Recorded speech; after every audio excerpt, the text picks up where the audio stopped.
پیارے بچوں، السلام علیکم ورحمۃ اللہ وبرکاتہ۔ آئیے ہم پچھلی جماعت میں جو کچھ بھی ہم نے میتھمیٹکس میں پڑھا ہے اس کا تھوڑا سا اعادہ کر لیتے ہیں۔ میں یہاں پر آپ کے سامنے اس سطح پر اپنے قلم کی نوک رکھ رہا ہوں۔ میں جیسے ہی اس نوک کو ہٹاؤں گا آپ دیکھیں گے کہ یہاں پر ایک نشان ہو جاتا ہے۔ اس نشان کے بارے میں ہم نے پچھلی جماعت میں پڑھا ہے کہ قلم کی نوک یا پینسل کی نوک کو کاغذ کی سطح پر رکھا جائے تو بننے والے نشان کو ہم نقطہ کہتے ہیں، جسے انگریزی میں پوائنٹ کہا جاتا ہے۔ اس نقطے کے بارے میں تعریف یہ بیان کی جاتی ہے کہ کاغذ کی سطح پر قلم کی نوک کا نشان جس کی کوئی لمبائی، چوڑائی، اونچائی، موٹائی نہیں ہوتی اسے نقطہ کہا جاتا ہے۔ نقطے کا تصور ہماری زندگی میں سب سے زیادہ اہم ہے۔ جیسے کہ ہمیں بتایا جاتا ہے اور ہم نے پڑھا ہے کہ ہمیں مٹی سے بنایا گیا ہے، مرنے کے بعد ہم پھر مٹی ہو گئے، یعنی ذرات سے مل کر کوئی بھی شے بنتی ہے۔ یہ ایک تصور ہے اور یہ صحیح ہے، بس اسی کا استعمال ہم اپنی عملی زندگی میں میتھمیٹکس سیکھتے وقت بھی کرتے ہیں کہ اگر میں اس کاغذ کی سطح پر کئی نشانات نقطوں کے بناتے چلوں تو یہ نقطوں کا جو مجموعہ ہے، یہ جو اجتماع ہے نقطوں کا، یہ ایک مخصوص شکل اختیار کر لے گا جسے ہم خط کا نام دیتے ہیں۔ ہم اسے کہتے ہیں کہ ہماری یہ خط ہے۔ اس لحاظ سے اگر ہم کو خط کی تعریف بیان کرنا ہو تو خط کی تعریف ہمارے لیے ہے کہ نقطوں کے سیٹ کو جو دونوں جانب سے لامحدود ہو اسے خط کہا جاتا ہے۔ انگریزی میں the set of points, set of points جو ہے یہ خط کہلائے گا۔ اب دوسری بات، خط کی دو قسمیں ہوتی ہیں، یہ ہمیں معلوم ہونا چاہیے۔ ایک ہوتا ہے خط مستقیم اور دوسرا خط ہے خط منحنی۔ خط مستقیم یعنی straight line,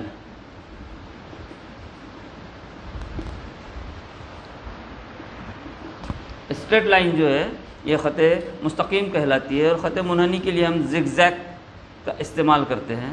zig zag line یہ خط منحنی، اسی سے لفظ بنا ہوا ہے، ہینا سے بنی ہوا لفظ ہے۔ ہینا یعنی ہم مہندی کے استعمال کرتے ہیں۔ مہندی جب بھی ہم بناتے ہیں تو ہماری قلم جو ہے اس میں کوئی مخصوص خطوط نہیں ہوتے، ہم جدھر دل چاہتا ہے ہم ادھر بناتے چلے جاتے ہیں، اس لیے خط منحنی۔ یہ دونوں قسمیں ہمیں عام طور پر یاد رکھنی چاہیے۔ اب اس خط منحنی اور خط مستقیم کے بارے میں ہم پڑھیں تو خط مستقیم جو ہے جیومیٹری کا ایک حصہ ہے۔ خط منحنی یہ ہمارے لیے ڈرائنگ کے میں اہمیت رکھتا ہے، تو اب ہم اس کی بات نہیں کریں گے بلکہ خط مستقیم کی بات کریں گے۔ اب اگر آپ جغرافی پڑھتے ہیں تو جغرافی میں آپ نے دنیا کا نقشہ دیکھا ہوا بیٹے، اور دنیا کے نقشے میں جو سب سے اہم چیز آپ پڑھتے ہیں وہ ہے عرض البلد اور طول البلد، الٹیٹیوڈ اور لانگیٹیوڈ کر کے جو خطوط کے بارے میں آپ کو بتایا جاتا ہے۔ یہ زمین کی سطح پر فرضی خطوط بنائے گئے ہیں۔ اگر اس زمین کو کاٹ کر کاغذ پر پھیلا دیا جائے، ایک گیند کو اگر کاٹ کے اس کو پھیلا دیا جائے تو اس کی شکل اس صورت میں بنتی ہے، اور آپ دیکھیں گے کہ اس کے اوپر تمام کے تمام ترسیم کی طرح خطوط بنے ہوئے نظر آئے گی۔ اصل میں ترسیم ہی رہتی ہے، یہ افقی خط اور عمودی خطوط رہتے ہیں، اور اسی کے اوپر ہم نے پوری دنیا کے نقشے کو پہچانا ہے، سمجھا ہے۔ اب یہ جو خطوط ہے ان کے بارے میں ہم کو پڑھنا ہے۔ اگر ہم کسی عام شخص سے کہیں، اپنے گھر میں امی ابا سے کہیں جو پڑھے لکھے نہیں ہیں بیچارے، کہ ابا ہر خط کا ایک مساوات ہوتی ہے، خط کو بنانے کے لیے نقطوں کا استعمال کیا جاتا ہے، نقطے جب ہمارے پاس رہیں گے، اس کے محدد رہیں گے، اس کے کوآرڈینیٹس رہیں گے، تبھی ہم کسی خط کو بنا سکتے ہیں، کسی لائن کو بنا سکتے ہیں، تو وہ ہماری باتوں پر دھیان نہیں دے گی کہ ان بیچاروں نے اس چیز کو پڑھا ہوا نہیں۔ لیکن یہ ہم اچھی طرح جانتے ہیں کہ 8ویں جماعت کے بعد جب میتھمیٹکس کے 2 حصے ہو جاتے ہیں، ایک ہو جاتا ہے میتھ فرسٹ اور دوسرا ہمارے لیے میتھ سیکنڈ جو ہو جاتا ہے۔ میتھ فرسٹ جو ہے جس الجبرا پر ڈیپینڈ ہے اور یہ پورا جیومیٹری ہے، لیکن ہم جو چیپٹر پڑھ رہے ہیں یہ دونوں کو مل کر استعمال ہوتا ہے۔ خط بنانا ہے تو جیومیٹری کا استعمال ہوگا، اور خط کے اوپر جو نکات لے رہے ہیں ان کی جمع تفریق جو کر رہے ہیں وہ الجبرا ہے۔ تو یہ اس لحاظ سے ہم کو دونوں سمتوں سے پڑھنا ہے کہ ہم جب ترسیم کا سبق پڑھتے ہیں تو ہم کو میتھ فرسٹ کا استعمال کرنا پڑتا ہے، اور جیومیٹری کے اندر اس کا الگ طرح سے استعمال ہوتا ہے۔ اب یہاں پر ہم پڑھ رہے خطوط، یہ کوئی بھی خط بنانے کے لیے ہمیں مساوات لگتی ہے۔ مساوات کیا ہوتی ہے؟ اس لیے جو مساوات بنائی جاتی ہے اس کے لیے وہ محدد استعمال ہوتے ہیں، ان کا تعلق آج میں جو سبق سمجھا رہا ہوں اس سے ہے۔ اس سبق کا نام اردو میں ہے لکھا ہوا 2 متغیری خطی مساواتیں، جسے انگریزی میں کہتے ہیں لینئر ایکویشنز in 2 variables۔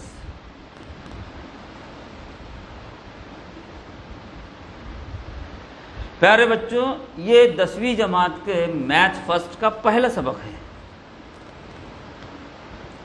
لیکن میتھمیٹکس کو ہم اس لحاظ سے سیکھیں کہ 8ویں سے لے کر 10ویں تک کے بچوں کو بھی یہ کام میں آئے گا۔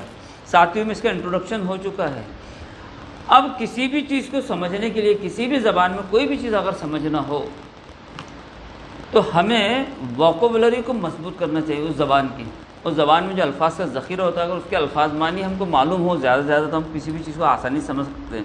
جیسے ہم کوئی فلم دیکھ رہے ہیں اور فلم کا نام ایسا ہو جو ہمارے لیے غیر مانوس ہو تو ہم اس کا اندازہ نہیں لگا سکتے کہ اس فلم کا ٹائٹل کے لحاظ سے اس کی کہانی کیسی ہوگی، لیکن اس کا اگر عنوان ہمارے لیے ایسا ہو کہ جس کے معنی سمجھ سکتے ہوں، جیسے فلم کا نام ہے بدلہ، تو ہم کو سمجھ میں آتا ہے کہ کسی جھگڑا کرنے کے بعد کسی سے بدلہ لیا جاتا ہے، اس تعلق سے اس میں کوئی کہانی لکھی ہوئی ہوگی، ناول ہوگا۔ اگر جس کا بھی عنوان بدلہ ہوگا تو ہم اس پر سے اندازہ لگا لیں گے۔ اسی طرح جیومیٹری، میتھمیٹکس جب بھی کوئی مضمون پڑھتے ہیں تو آپ کو ان کے عنوان کو سمجھنا سب سے اہم چیز ہے۔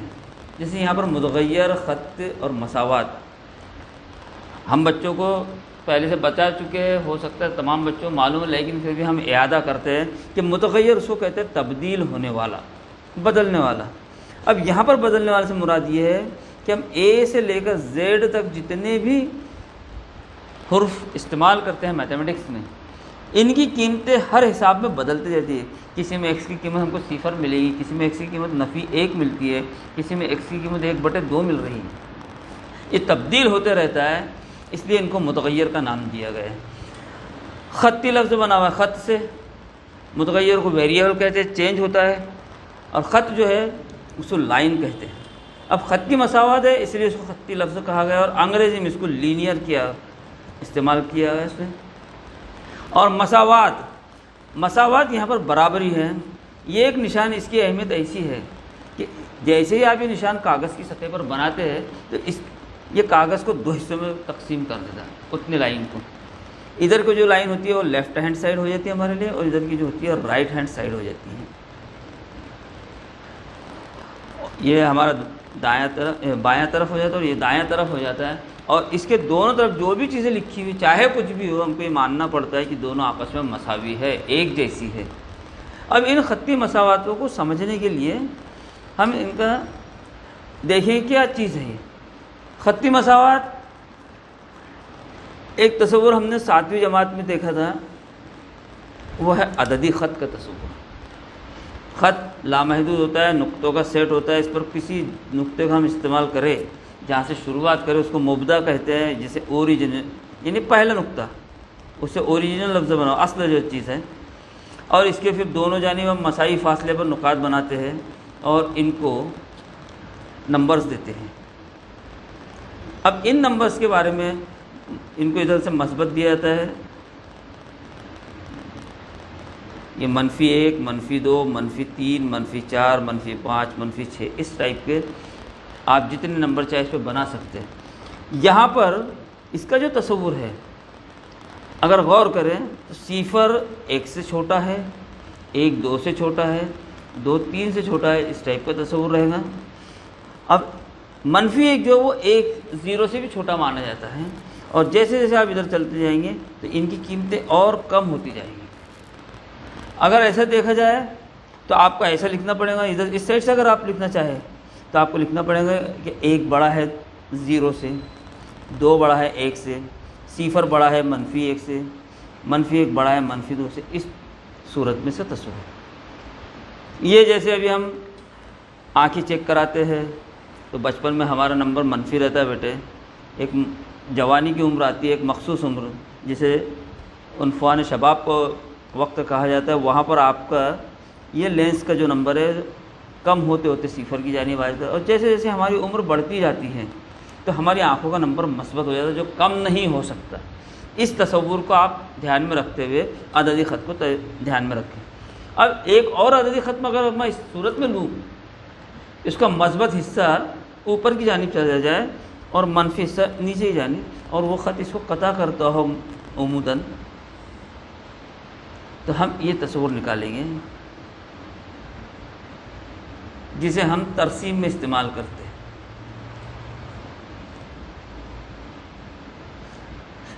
ان کو اصل میں کہتے ہیں بیٹا محور۔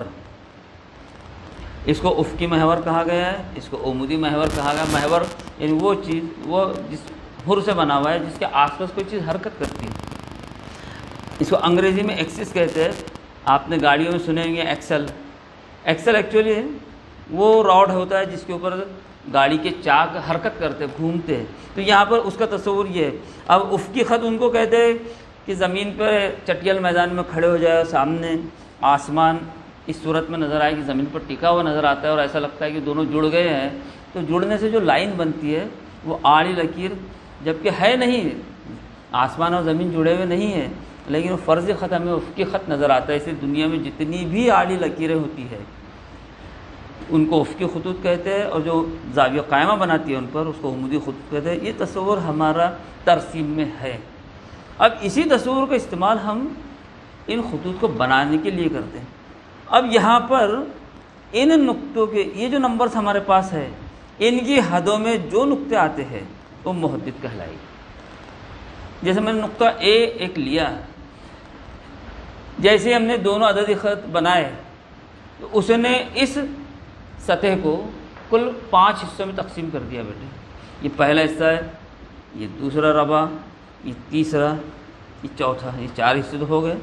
اور ایسے نقطے جو ان کی بجائے ان خطوط پر پائے جاتے ہیں وہ 5واں حصہ کہلاتا ہے۔